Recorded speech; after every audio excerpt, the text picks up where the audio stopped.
నాన్న ఎక్స్ట్రాలు అవి చేయకుండా స్ట్రా వేసుకుని అని చెప్పాను. 2 స్ట్రాలు వేసుకుని ఎక్స్ట్రాలు చేస్తుంటారు కదా నాన్న. ఇంగ్లీ మంగళం పొద్దున్న మామిడాకులు, సాయంత్రం విడాకులు. మంగళ స్థానాలను ఇంగ్లీష్ స్థానాలుగా మార్చారు అని చెప్పి. ఇంకా మిగిలిన వాళ్ళని ఫస్ట్ నైట్ ఒకటే.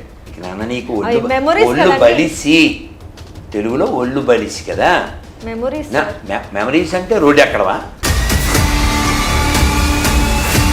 ఇక్కడ ఆయిల్ అక్కడ స్పాయిల్. డాడీ నన్ను అన్నం వండమన్నారు, అసలు మన ఇంటా వంట ఉండాలంటే మంచి పనులు. జిందగీ నమ్మిలేగా దుబారా, నువ్వు చేయకూడదు దుబారా. తల వంచి శాస్త్రం చదివి వినయంతో విశ్వాసంతో జీవించాలి. మా నాన్నగారు పురుష రూపంలో ఉన్న స్త్రీకి ఇచ్చి పెళ్లి చేసాడు నన్ను.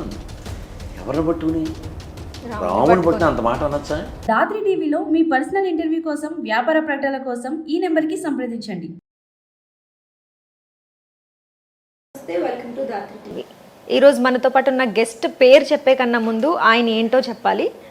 సనాతన ధర్మాన్ని పరిరక్షించే వ్యక్తి అని చెప్పచ్చు. సనాతన ధర్మాన్ని ఎవరైనా కించపరిచినా, నోరెత్తి మాట్లాడినా కూడా, తప్పుగా మాట్లాడినా కూడా ఊరుకోని అటువంటి వ్యక్తి అని చెప్పచ్చు. ఆయనే రాధా మనోహర్ దాస్ గారు ఈరోజు మనతో పాటు ఉన్నారు. ఆయన్ని అడిగి ఇంకా మరెన్నో విషయాలు తెలుసుకునే ప్రయత్నం చేద్దాం. నమస్కారం గురుగారు. హరే కృష్ణ తల్లి. గురుగారు, ఈ మధ్య పెళ్లిళ్ళ విషయాన్ని చూసుకుంటే పెళ్లిళ్ళు అవుతున్నాయి. పెళ్ళి ఎంత ఫాస్ట్గా అయిందో పెటాకులు కూడా అంతే ఫాస్ట్గా అయిపోతున్నాయి. సో మన సనాతన ధర్మంలో ఉన్న, హిందూ ధర్మంలో ఉన్న మంత్రాలకి అంత పవర్ తగ్గిపోతుందని అంటారా? ఏమవుతుందంటారా? ఇప్పుడు నీకు జ్వరం వచ్చి ఉంటుంది, సో లేకపోతే ఎవరికైనా ఏదైనా ఆరోగ్యం బాగోకపోతే డాక్టరు ఈ మెడిసిన్ వేసుకోండి అని చెప్తారు కదా.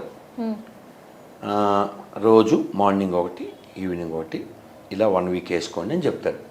ఎందుకు గాడిద గుడ్డు అన్నీ ఇప్పుడే 1 వీక్ అంటే 14 అనుకో, 14 ఇప్పుడే వేసేసుకుని నువ్వు ఇంకా రోగం తగ్గలే.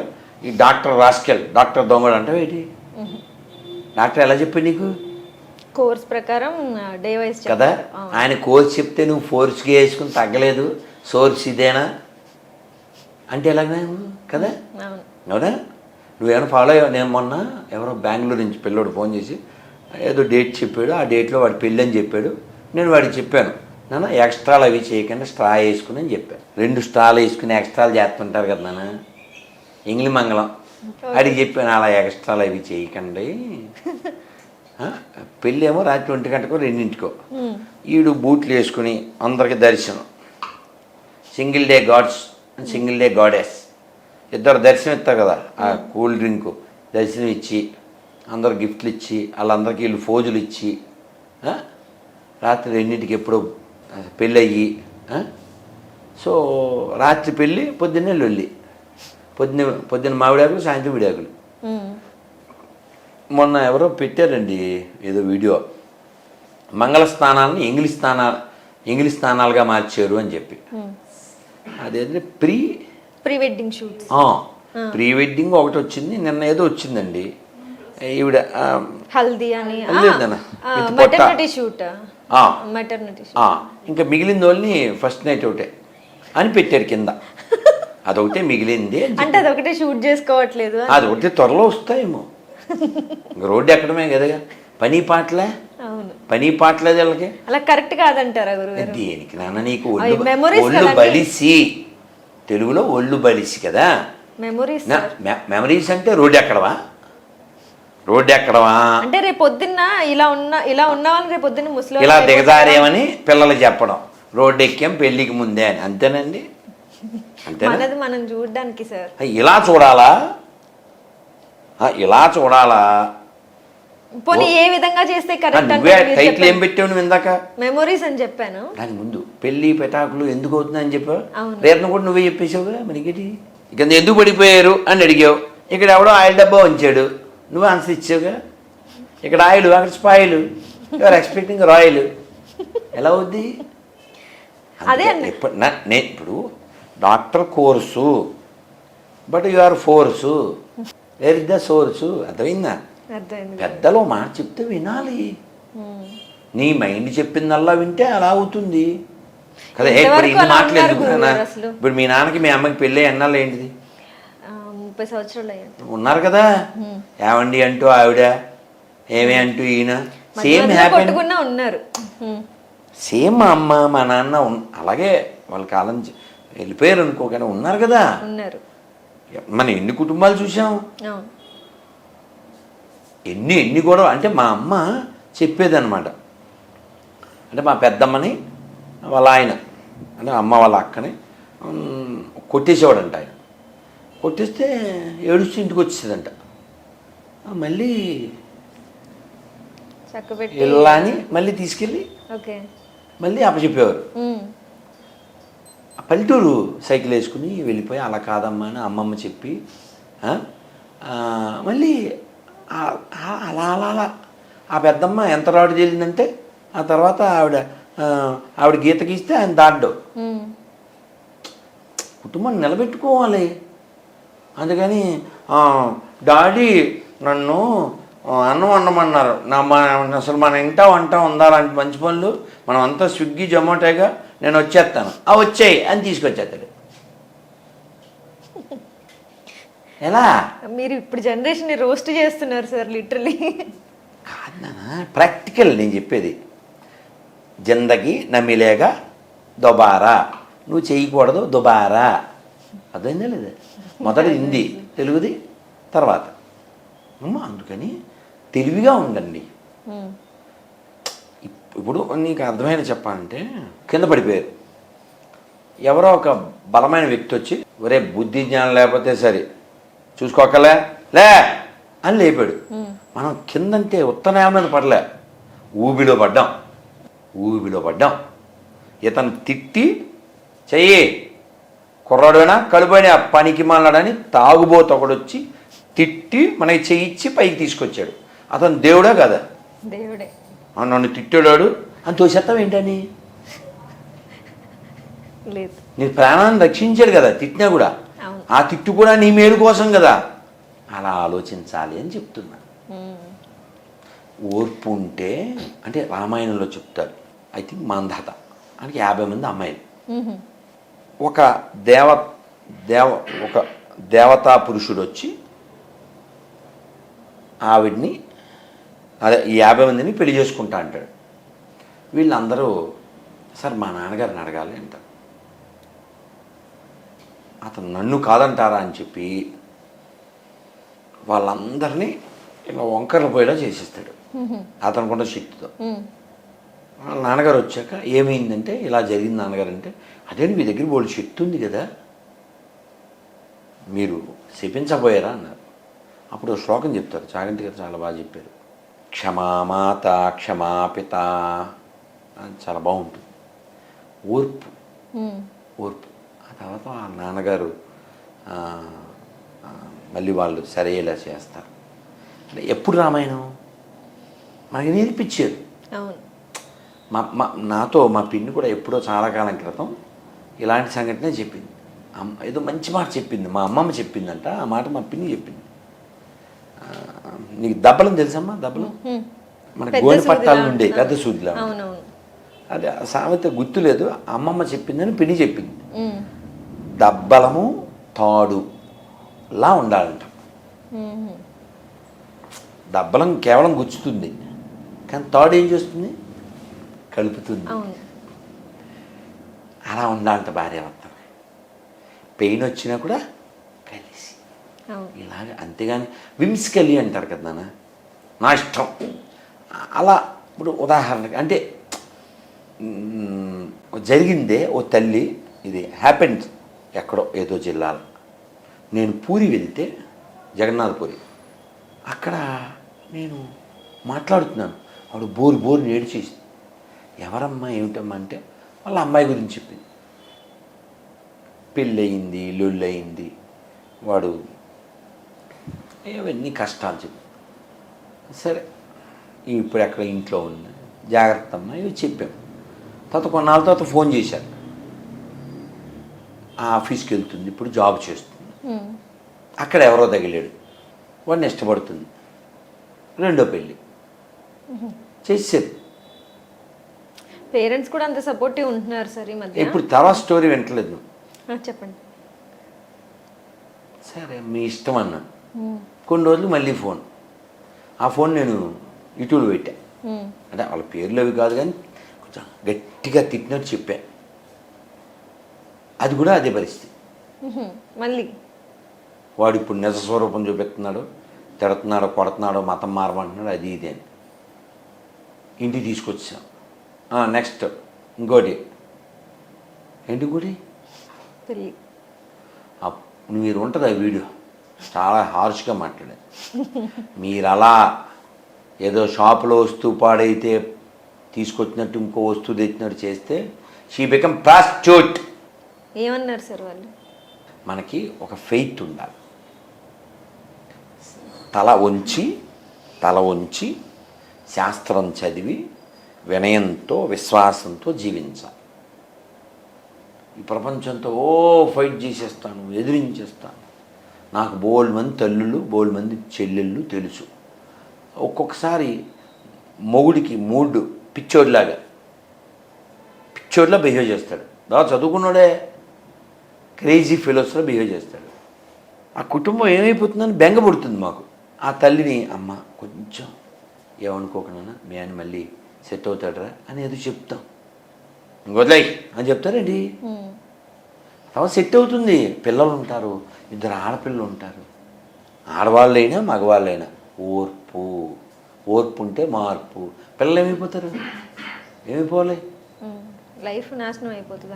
నీది ఒక్కదానిదేనా? కాదు. నీ ఒక్కడదేనా? అందుకని ఆలోచించి నువ్వు స్వతంత్రంగా నిర్ణయం తీసేసుకున్నావు. ఆ తర్వాత ఏంటి? ఎన్ని ఫేస్ చేయాలి? చాలా కాంప్లికేషన్స్ వస్తాయి. అందుకని ఏదైనా మన చేతుల్లో లేదు. ఇంక 24 గంటల్లో నీ వల్ల అయింది, నీ వల్ల అంటే ఏమైనా సొల్యూషన్ చెప్పు. కాదు నాన్న, ఇప్పుడు బాటిల్ పడిపోయిందన్న, నీళ్ళు ఒడిగిపోయినాయి, నేను తిడితే ఏమైనా వస్తుందా? అదేదో నెక్స్ట్ ఏంటి? ఆ నీళ్ళు ఎలా వస్తాయి, లేకపోతే ఇది ఎలా క్లీన్ చేయాలి? We have to think. ఇంకా ప్రతిదీ అలా మనం జగడమే అంటే ఎలానన్నా? పిల్లల పరిస్థితి అలా ఎన్ని జీవితాలు. అందుకని బాధతో చెప్తున్నా, కొంచెం ఓర్పు. కుటుంబం మన దేశానికి విలువంతా కుటుంబం కదా. కుటుంబమే. నేను అడగగానే మీ నాన్న పేరు ఎందుకు చెప్పావు? వాళ్ళు ఉండబట్టి కదా. కానీ బాధగా ఉంటుందన్న. మొన్న ఎక్కడో ఎవరినో అడిగాను, చిన్న పిల్లలు, వాళ్ళ నాన్న పేరు తెలియదు. వాటికి ఎందుకు తెలియదంటే ఇలాంటివే. చాలా బాధగా ఉంటుంది. ఎక్కడ నాన్న ఈ మధ్య అందుకే అనాథాశ్రమాలు ఇవి కూడా పెరిగిపోతున్నాయి. బాధగా ఉంటుందన్న. ఎక్కడ ఏదో ఊరు నాన్న, చిన్ని పాప, ఇన్ని ఊళ్ళల్లో ఎవరు గుర్తులేదు, చిన్ని పాపది ఇంత ఉంది, నాన్న ఎక్కడా అని అడుగుతుంది. వాళ్ళకేమో సమస్యలు. అందుకని రెండు వైపులా సంయమనం ఉండాలి నాన్న. సీతాదేవి రాముడితో అడవికి తీసుకెళ్ళంది. రాముడేమో వద్దు, అక్కడ పాములు ఉంటాయి, తేళ్ళు ఉంటాయి, రాళ్ళు ఉంటాయి, దెయ్యాలు ఉంటాయి, ఏవో బోల్డ్ చెప్పాడు. సీతాదేవి పర్లేదండి, మీరు ఎక్కడుంటే అక్కడే అయోధ్య, నేను వస్తాను. ఈయనేమో చెప్పడం. ఒళ్ళు మండిపోయింది సీతాదేవి. మా నాన్నగారు పురుష రూపంలో ఉన్న స్త్రీకి ఇచ్చి పెళ్లి చేశాడు నన్ను అంది. ఎవరిని పట్టుకుని? రాముని పట్టుకుని అంత మాట అనొచ్చా? నువ్వు అనకూడదు, ఆవిడ అనొచ్చు. వాళ్ళ ఆవిడే. చాగంటి గారు అంటారు 24 గంటలు కాఫీలు టీలు తెచ్చివ్వాలా పిలవంటే, అప్పుడప్పుడు షట్టర్లు వేయకూడదా? సీతదే వేసింది అంతే. వాళ్ళ ఆయన హక్కు ఉంది అంతే. ఆ డైలాగ్ వేస్తుంది. మొగుడి మీద ఇంకా హక్కులు ఉండదా? అలా అందే. ఎందుకు అందే? అది కూడా ప్రేమే. దాని అర్థం ఏంటి? నేను నీతో వస్తాను మగడా అని దాని అర్థం. అది ప్రేమ కదా. అది కొవ్వు కాదు, లవ్వు. మామూలుగా అంటే జోక్గా చెప్తున్నాను. పూర్వం మొగుడు తిన్నాక తినేవారు, తర్వాత మొగుడితో తినేవారు, తర్వాత అన్ని బల మీద ఉన్నాయి. ఆ తర్వాత ఇవాళ నాకు మూడు లేదు, ఓన్లీ జమోటా, గోఫర్ టమోటా. సీతాదేవి రాముడి పట్ల ప్రేమ ఉంటేనే కదా కష్టం యాక్సెప్ట్ చేసి ఆవిడ చెప్పింది, మీరు అంటే వింటే రామాయణంలో చెప్పి మీరు ఎక్కడుంటే అక్కడే ఉంటా అని నేను ముందు నడుస్తానండి అంటది. దర్భలు కోస్తారు, దర్భలు అవి గడ్డి గుచ్చుకుంటాయి, నేను ముందు నడుస్తాను, మీరు తర్వాత రండి అంటది. అది కదా ప్రేమ అంటే. అందుకే ఈ రోజుకి చూడు, ఈ మధ్యన గిఫ్ట్ ఇవ్వలేదనో లేకపోతే ఐ లవ్ యూ చెప్పలేదనో విడిపోయే జంటలు కూడా చాలా వరకు చూస్తున్నాం కదా. క్రేజీ. ఇందాకేదో వీడియో చూశాను, అది 6th క్లాస్ అంట. ఏం చెప్తామా, ఆ కమెంట్లు చూస్తుంటే కూడా నవ్వొస్తుంది. మీరు పెళ్లి చేసుకుంటారా, మేము వెళ్ళి ఆడుకుంటాం అని పెద్దవాళ్ళు కమెంట్లు పెడుతున్నారు ఇప్పుడు. సో అంటే ఇదంతా ఎక్కడి నుంచి రావాలి నాన్న? బాల్యం నుంచి రావాలి. బాల్యం నుంచి రావాలి, నేర్పబడాలి. హరిశ్చంద్రుడు చిన్న అబద్ధం ఆడితే సుఖపడచ్చు. బోల్డ్ సలహాలు ఇచ్చాడు ఎవరు? నక్షత్రకుడు. ఆయన దండం పెట్టాడు, నక్షత్రేశ్వర నన్ను సత్యపదం నుంచి తప్పించకండి అని. ఎందుకు మాట్లాడుతున్నాం ఇప్పుడు కూడా హరిశ్చంద్రుడి గురించి? ఇప్పుడు కూడా ఎందుకు మాట్లాడుతున్నాం? వాళ్ళు కదా మనకు ఆదర్శం, ఆ వంశంలో పుట్టిన రాముడు కదా మనకు ఆదర్శం. ఇంకొక 2 ప్రశ్నలు గురుగారు.